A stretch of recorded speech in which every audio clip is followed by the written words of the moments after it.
It began in Roswell, New Mexico, where I encountered a crafty recruiter who signed me up, sent me to Fort Bliss, Texas, which is El Paso, and put me on a plane, first jet I'd ever been on, first airplane I'd ever been on, and sent me to Fort Polk, Louisiana, where I took basic training.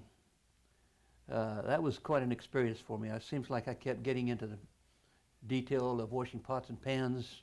I had trouble with which foot was left, which foot was right, so the drill sergeant made me pick a rock up, put it in my left pocket so I know which was my left foot when we got ready to march.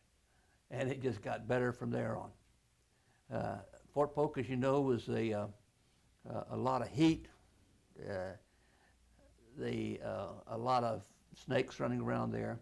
The old drill sergeant, we went out to the firing range, and he decided that I was going to jump down in this hole, which is one of the prearranged firing locations, and shoot my M14 at these targets. Okay, I jumped down in the hole, and I jumped out just as fast as I got down in there. There was a coral snake in the bottom. And the drill sergeant wanted to know what I was doing. I said, well, there's a snake down the bottom. He said, no snake down the bottom. He jumped down in, and he jumped out as fast as I could.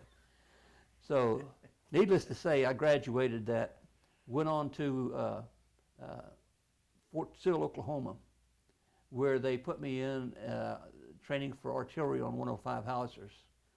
I don't know how I got there, but I'd signed up to be in the tanks. So when I finished that, then off to Germany I went in the dead of winter.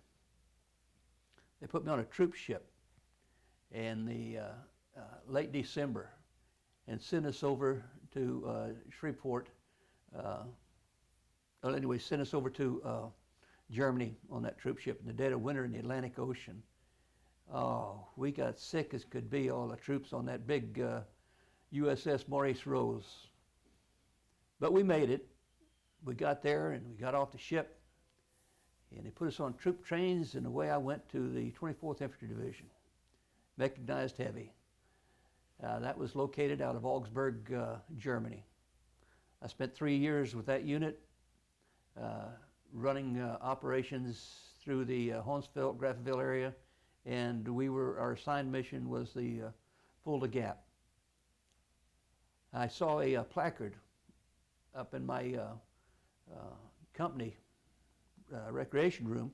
Had this guy that was on there with a funny looking beret on, and I asked about that. He said, oh yeah, that's Special Forces. I said, well, what do I got to do to get in that? So they had me fill out some paper and sent it in. The next thing I knew, it came time to come home, and I had heard nothing concerning that request. And they gave me orders to return to the United States. And I got to looking at them, and it was the wrong middle initial.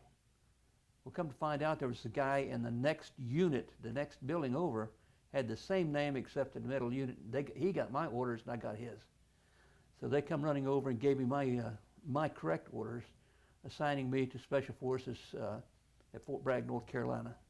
And that's where I spent the next 17 years, was with Special Forces. He entered a training group at Smoke Bomb Hill at Fort Bragg. Took my training in Special Forces and came out a graduate of the Operations and Intelligence program. After which I was assigned to the 6th Special Forces Group, which was assigned at the Smoke Bomb Hill area at Fort Bragg. I spent a few months there. A first sergeant came out to formation one morning, called my name out. I stepped out. He handed me a set of E6 stripes, Sergeant E6, Staff Sergeant. And at the same time, he handed me a set of orders for Vietnam.